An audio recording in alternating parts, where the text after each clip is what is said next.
Tonga soa indray ato anatin'izao fampalambavao izao manatitra ny ara-patongo kilasy tongo vavy manasana ao ampanajana anaraka ny antsipirina izany hatramin'ny farany.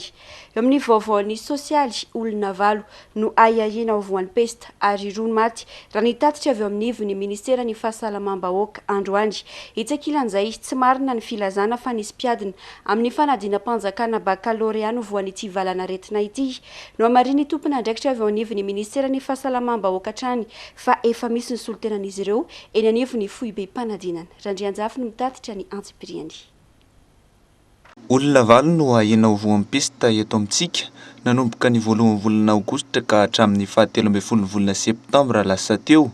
Roa tamin'izany no maty raha nitatitra avy amin'ny ministeran'ny fahasalamam-bahoaka saika avy amin'ny faritra Moromania, Ambalavao, Ankazobe no nahitana ireo tranga ireo. Ilay volaza hoe nisy maty anankiroa, ny voalohany tamin'ny 29 io tao Ankazobe, ny faharoa tamin'ny 8 septambra tany Ambalavao.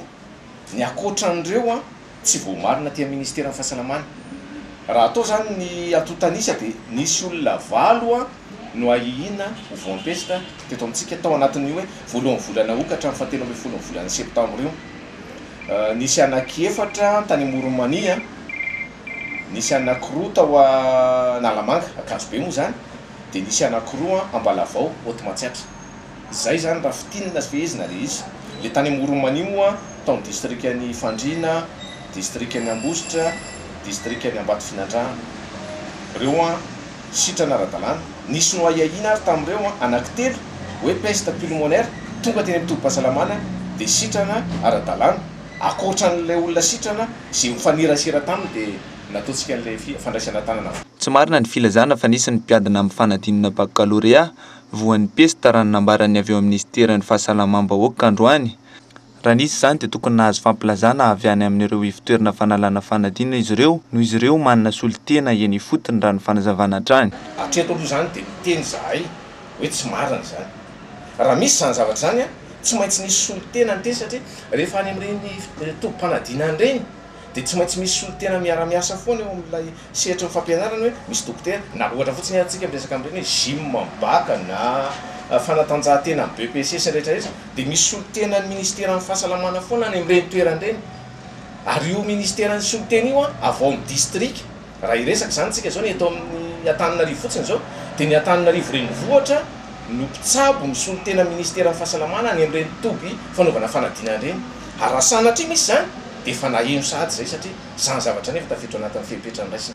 Antony nampiverina ity valana retina ity indray ny doro-tanety izay nahazo vahana tato ato fa ihany koa ny lody izay miparitaka etsy sy eroa tsy vitany avy ao amin'ny ministeran'ny fahasalamam-bahoaka irery ihany anefa niady atao amin'ny firongatsity valana retina ity fa mila ny fandraisana andraikitry ny tsirairay. Lafomba vao hafa tanteraka kosa indray izy tsy azo any Madagasikara tombony avokoa ireo karazana fifanarahana araketra ifandraisana amin'ny any ivelany raha nambarany tany any Foibe ny sampandrarany etra androany. Misy ny dinika ny fanaovan'ny firenena mikambana ao anatin'ny OIF sy ireo manampaizana frantsay andrindrana ny fifanakalozana sy ny fiara-miasa eo amin'ireo firenena andalam-pandrosoana aty Afrika mba ho tombony izany fifanakalozana araketra izany fa tsy ho faty antoka. Tompitiana Sara. Tanterany aty Antaninarenina nanomboka androany ny atrikasa fifanakalozan-kevitra sy fifanakalozana traikefa eo amin'ireo tompon'andraikitra eo nivon'ny sampandrarany etra amin'ireo firenena mikambana ao anatin'ny OIF. Tanjona amin'ity atrikasa ity ny azahoany ny tany andalam-pandrosoana aty Afrika tombony amin'ny fiara-miasa amin'ny fanalefahan-kevitra ataony amin'ny firenen-kafa araka nambarany solitenan'ny OIF izay mikarakara izany atrikasa izany. Ces pays membres et notamment ces pays membres en développement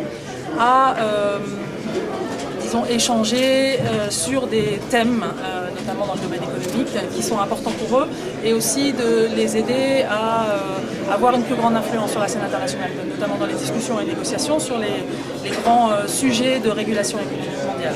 Donc cet atelier rentre dans le cadre d'un réseau des ministres des Finances que la francophonie accompagne sur les questions de financement du développement. Et ces ateliers techniques permettent d'approfondir un petit peu les sujets, de rentrer un peu plus dans les expériences des pays pour identifier les problèmes communs qu'ils rencontrent chercher aussi des solutions et faire des propositions à la communauté internationale pour résoudre ces problèmes qu'ils rencontrent. Et puis aussi identifier les besoins, parce qu'une fois qu'ils ont identifié les politiques prioritaires qu'ils souhaitent mettre en place pour résoudre ces difficultés, ils ont besoin d'appui et ensuite tous ces besoins prioritaires sont relayés à la fois par le réseau mais aussi par la francophonie dans différentes enceintes, notamment près des institutions comme le FMI, la Banque mondiale qui ont un rôle, disons, très important pour accompagner les pays sur les questions de financement. Voilà, et avec l'ambition évidemment que ces besoins soient entendus et que les pays disposent de plus d'appui, notamment en français, parce que ces institutions internationales offrent souvent de l'appui, mais parfois pas en français, en anglais.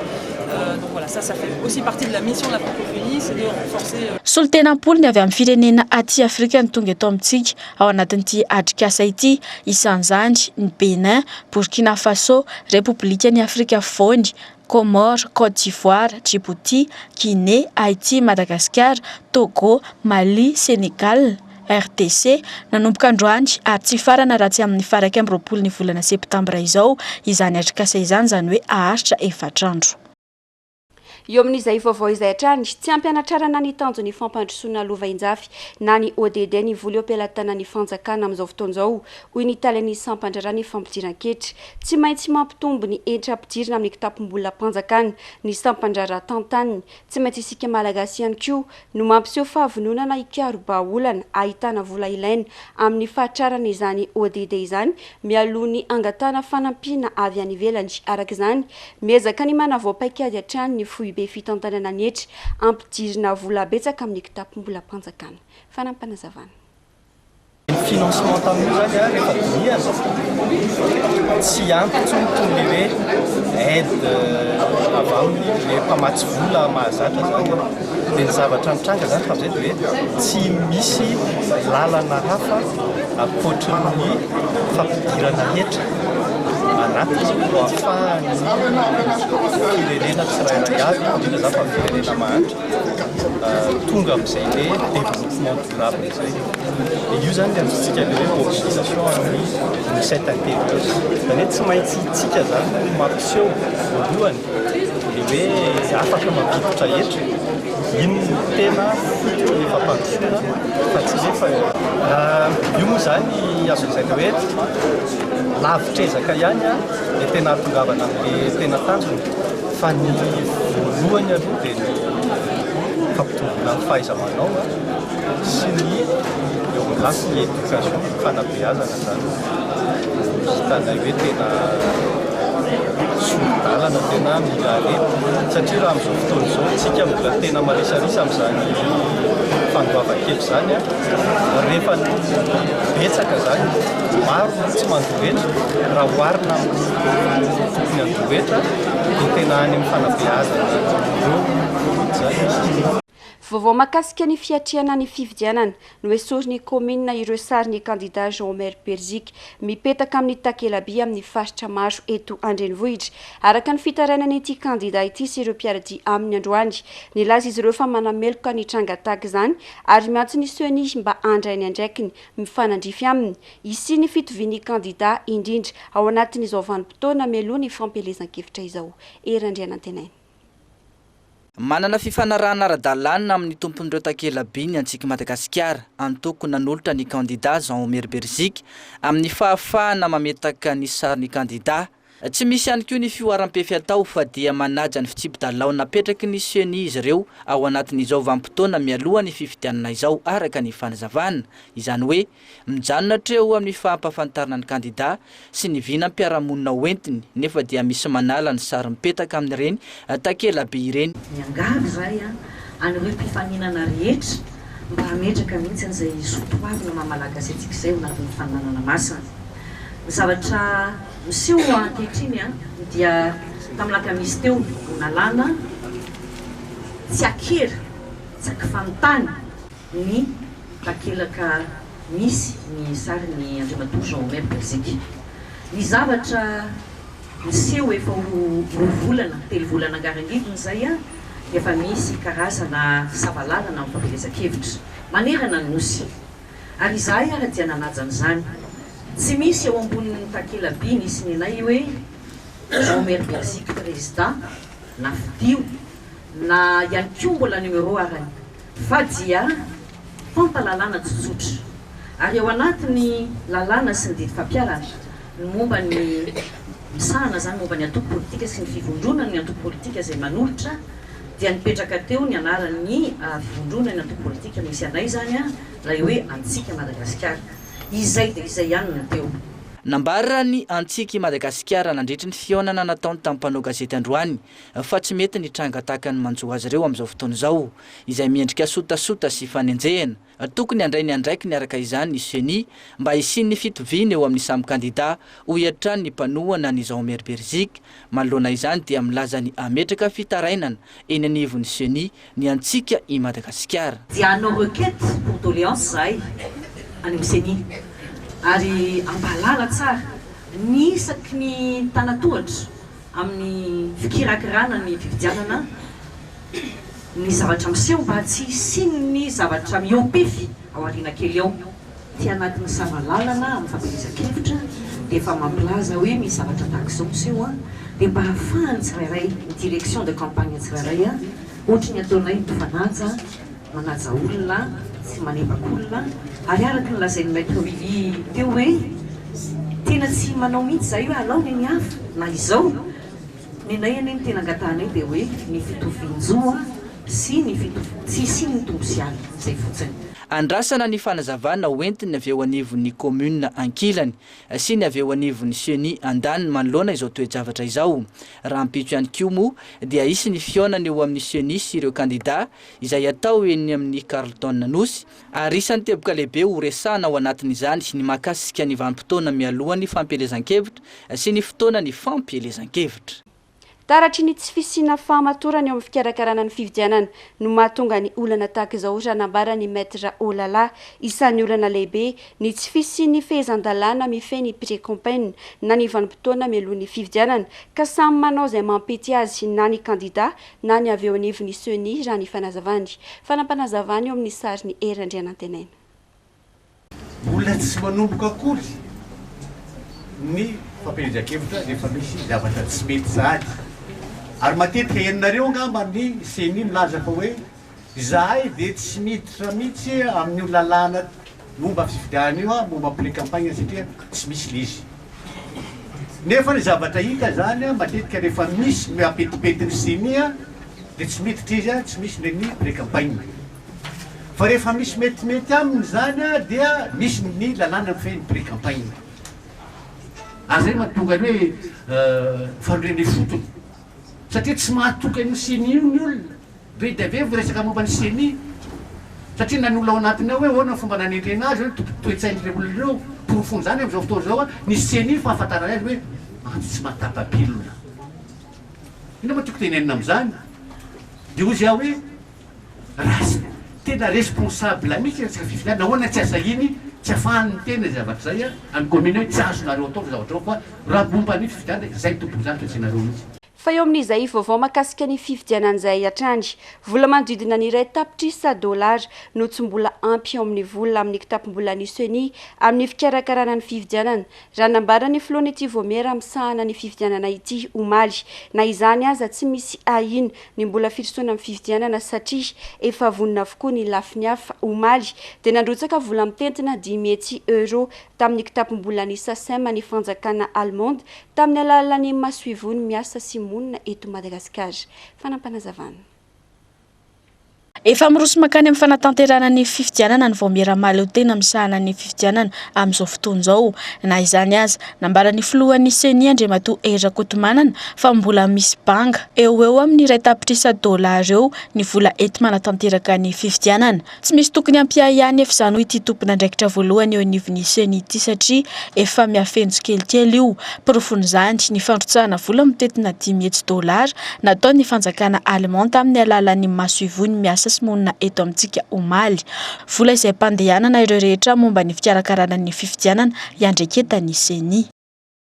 Vaovao hafa tanteraka kosa indray Ratsamangaiky teny anivon'ny Fokontany 420 mandrafitra ny boriboritany voalohany no nahetsika tamin'ny fanadiovana ny tanàna nandritra ny fankalazana ny andro maneran-tany ho an'ny fanadiovana ny farany herinandro teo. Itsika efa fanao izao raha ny fanazavana fa amin'ny andro maneran-tany azy dia miara-mentana andrehetra tanjona ny any tanàna ny mponina naja ny fahadiovana sy ny tontolo manodidina azy. Fanampanazavana. Ny farany herinandro teo dia nankalaza ny andro maneran-tany ho an'ny fanadiovana ny komina Antananarivo renivohitra tamin'ny alalan'ny fanadiovana ny tanàna nanomboka teny Ampefilo, Anosy, Ambohida sy teny amin'ny faritry ny Lalamby, Anosy be. Ny mahazava-dehibe ny fanadiovana ny tanàna no nandraisan'ny boriboritany voalohany anjara tamin'izany hetsika izany ka nanetsihany ireo Ratsamangaiky teny anivon'ireo Fokontany 420 mandrafitra izany boriboritany izany. Asa fanao ny fanadiovana tahaka izao saingy amin'ny andro maneran-tany dia miara-mentana avokoa izy ireo ho fanentanana ny anaja ny fahadiovana sy tsy andoto tanàna. Manokana satria andro iraisam-pirenena ho an'ny fanadiovana maneran-tany androany 10 volana septambra. Izay zany no anehoan'ny tanàna Antananarivo miaraka amin'ny association isa-sokajiny indrindra ny boriboritany voalohany mikarakara ny hetsika ity eto amin'ny faritra manodidina Ampefilo sy Anosy sy Ambohida zany no diovina manokana hatreny amin'ny faritra ny Lalamby, Anosy be izay mamaritra ny faritra ny boriboritany voalohany. Teo moa zany ny Fokontany eto amin'ny Fokontany 420 miampy ny RFD any amin'izy ireo dia eo ihany koa zany ny solotenan'ny association eto amin'ny boriboritany voalohany dia ny mpiara-miasa eto amin'ny boriboritany voalohany dia les jeunes chambre internationale. Tsy janona hatreto ny hetsika fanadiovana tahaka izao fa itoy raha ny fanazavana trandry. Fa miofana miaraka amin'ny polisy munisipaly avy any Frantsa ireo polisy munisipaly eo anivon'ny komina Antananarivo renivohitra nanomboka ny farany herinandro teo ary aritra andro maromaro. Tanjona amin'izany moa ny anatsarana trany ny asan'ireo polisy munisipaly eo amin'ny fitandrona ny filaminana sy ny fandrindrana ny fifamoivoizana. Fanadiadina. Miatrika fiofanana ao anatin'ny andro maromaro ireo polisy munisipaly ny komina Antananarivo renivohitra. Fiofanana tafiditra indrindra amin'ny vinan'ny komina dia ny anatsarana trany ny asan'izy ireo eo amin'ny fitandrona ny filaminana indrindra ny fandrindrana ny fifamoivoizana. Polisy munisipaly malagasy miasa any Frantsa no tonga mizara antraikefany amin'izy ireo teknika maro no zaraina amin'ireo polisy munisipaly ireo eo ihany koa ny fampahafantarana nandraikitra izy ireo. Les différences ni police municipale en France, ni police municipale Tsiketi, des tamarins, des tanzais, des les codes de procédure pénale qui est le cousin, bon, ni qualité judiciaire en zéro zan. Éviter, soit des vasos en zé, des mono. Les anaranyam tin gasma tsy fatako fa les anaranyam tin vazazan des GTPI gestes techniques professionnels d'intervention c'est bah ouais ma professionnel lanzaro zany tsy manao zavatra fahatany na zavatra tsy mety. Ankoatra ny fizarana traikefa dia nisy ihany koa ny fampitaovana ny polisy munisipaly n'Antananarivo avy any Frantsa toy ny fanamiana. Vaovao makasika ny fampandrosoana ny tontolo ambanivohitra sy ampiarina iray manomboka misokatra ny famokarana sy ny fanodinana bambona ny volobe eto Madagasikara. Tato anatin'ny taona nametrahana ho zava-dehibe ny famokarana volobe izay niarahany ministeran'ny tontolo iainana sy ny aivoary ny Inbar ary ny fandaharana sa prospere nametraka dia efa miroso eo amin'ny dingan'ny fanodinana ny vokatra ireo orinasa mpisaitra ankehitriny misy ny vokatra azo tsapahitanana araka nambara ny tompona andraikitra erandrena tenainy. Betsaka ny tombontsoa azo avy amin'ny fambolena volobe araka ny fanazavana dia azo avadika ho charbon na arina fandrehatra ny volobe azo atao sakafo ihany koa ny tsirony. Miaro amin'ny fampitehan'ny nofony tany sy ny fahasimban'ny tontolo iainana fa indrindra mety amin'ny rafitra fanaka ny volobe ary akora fototra ho an'ny mpanao asa tanana.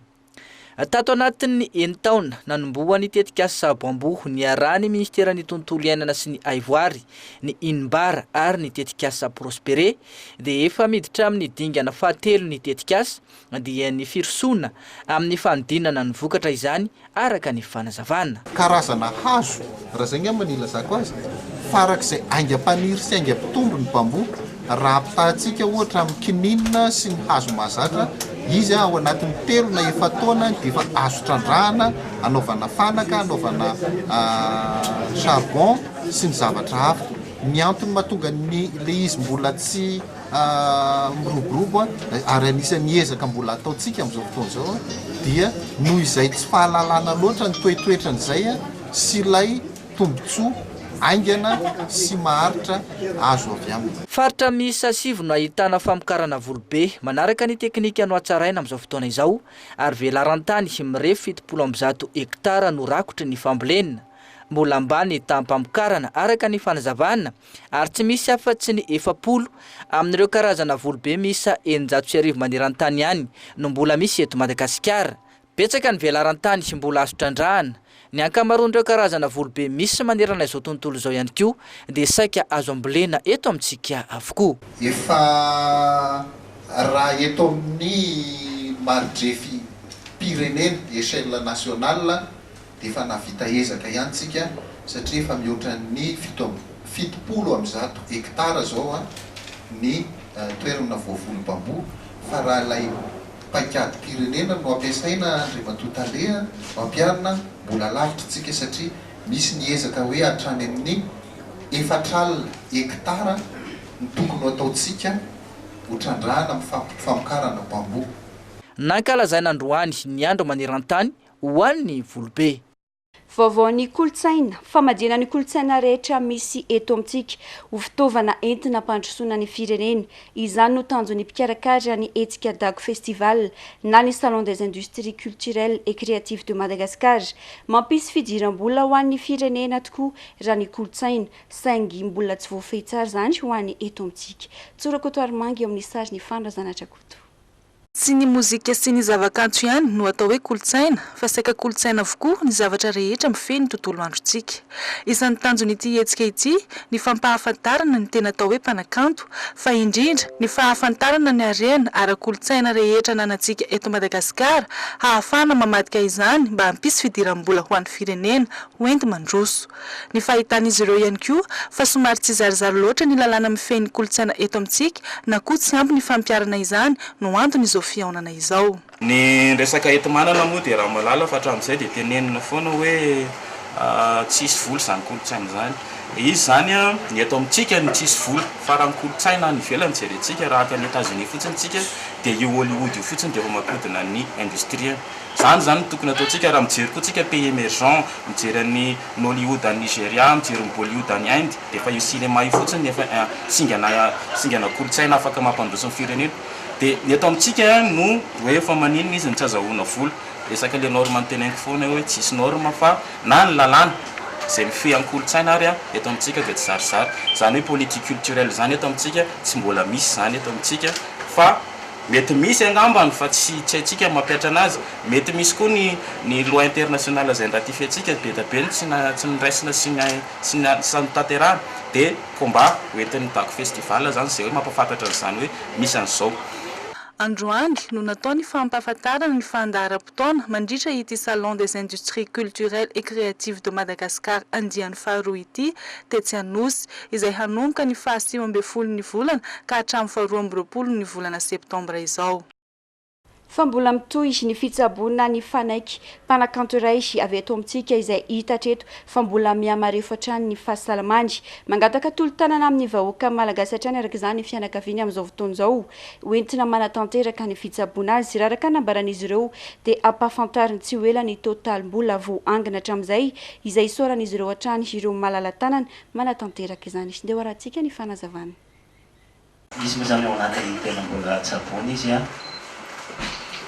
ny voa anankiroa no sy badateraka dia mijerena 3 andro lasa zay ny ao amin'ny fony koa misy lalandra tsy milamina dia sady didina zany le rain soloana ny fo koa tsy maintsy didina dia mbola mangataka tolo-tanana ho an'ny izay malagasy tsika malagasy rehetrarehetra momba ny zandrikely efa hivoaka atoato ny vola izay voangina amin'ny hatramin'izay mety arivo io mety afaka petso.